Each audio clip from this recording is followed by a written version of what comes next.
Hello সবাইকে, video last অবধি অবশ্যই দেখবেন। তো ঘরে হেলদিভাবে কীভাবে ক্রিসপি চিকেন বানাই আমি ফুল প্রসেসটা দেখাবো। তবে ক্রিসপি চিকেন আমি অলরেডি ম্যারিনেশন করে নিয়েছি, তো সেটা আমি দেখাতে পারিনি ভিডিওতে। তো ক্রিসপি চিকেন বানানোর জন্য ময়দার মধ্যে কর্নফ্লাওয়ার নিয়েছি, আর সেটা সাইড করে ছোট্ট একটা বাটির মধ্যে ময়দার ঘোল বানিয়ে নিয়েছি। ময়দা আর জল আর সামান্য নুন, আর কিচ্ছু না। তো ক্রিসপি চিকেনটা আমি আগে শুকনো ময়দার মধ্যে মিশিয়ে ঘোলের মধ্যে ডিপ করে নিয়েছি। এই প্রসেসটা দুবার করতে হয়, একেবারে অথেন্টিক ওয়ে। এটা কোনো কর্নফ্লাওয়ার ইউজ হয়নি এখানে। টেস্টটা তো মারাত্মক।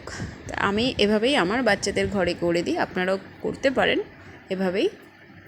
বাইরের খাবার তো প্রায়শই খাওয়া হয়, বাট ঘরে তৈরি জিনিসের আলাদাই একটা ব্যাপার থাকে, সেটা আমরা কম বেশি সবাই জানি।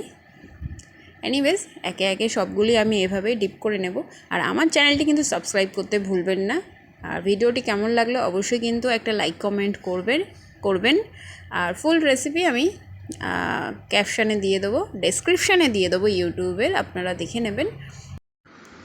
সো ভিডিও দেখে কিন্তু চলে গেলে হবে না, একটা লাইক কমেন্ট অবশ্যই করবেন। আর ফেসবুক থেকে যারা দেখেন, ম্যাক্সিমাম লোক আমার সাথে দেখা হলে আমায় বলে ভিডিওগুলি দেখি, অথচ তারা কিন্তু লাইক কমেন্ট কিছুই করেন না। যদি পারেন অবশ্যই লাইক কমেন্ট করবেন। ওকে, তো একে একে আমি সবগুলি করে নিয়েছি।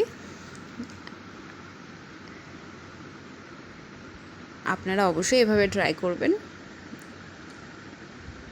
দারুণ লাগবে খেতে, দারুণ।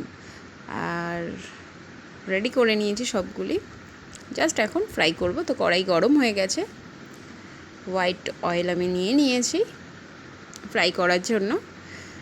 তো লো ফ্লেমে করবেন, হাই ফ্লেমে করলে বাইরেটাই ফ্রাই হয়ে একদম পুড়ে যাবে, ভেতরটা কিন্তু কাঁচা থেকে যাবে, সেই জন্য লো ফ্লেমে করবেন।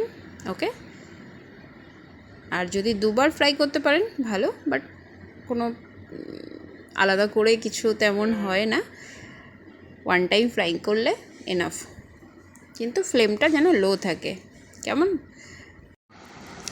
সো একে একে আমি সবগুলি এভাবেই ভেজে নিলাম, আর রেডি হয়ে গেছে খাওয়ার জন্য।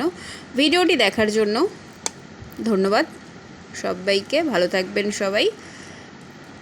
পারলে অবশ্যই লাইক কমেন্ট করবেন, আর আমার চ্যানেলটি কিন্তু সাবস্ক্রাইব করতে ভুলবেন না।